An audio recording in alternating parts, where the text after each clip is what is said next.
Magandang umaga mga lalabs. Ayan, binago ko na yung tanim ko. Ayan mga lalabs. Ayan, binago ko na yung kalahati ng taniman ko ng kamote. Ayan, ayan may kalahati pa para matalbosan ko pa siya. Ayan, tapos yun may mga biak-biak na laman ng kamote. Hindi ko na siya kinuha kasi biak-biak na siya. Tapos ito, laki na ng kamatis. Ayan. Ayan mga lalabs, update ko kayo ang second batch ko na kinalakal ko na lahat. Yung kalahati. Tapos tinaniman ko ng bago. Ayan.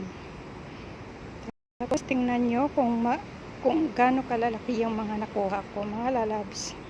Kahapon na luto ko na ng minatamis and then ngayon naman, may natamis ulit. Para sa dessert, lunch namin ni Lola Bells. Ayan, mga lalabs.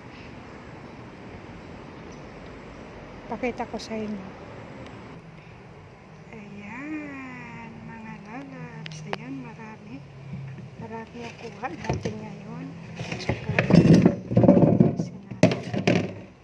ang lalaki, mga lalabs. Ayan, lalaki. Diba? Ito, ang laki. Parang ano siya, singkamas. Parang singkamas. Ayan. Tapos ito, ayan.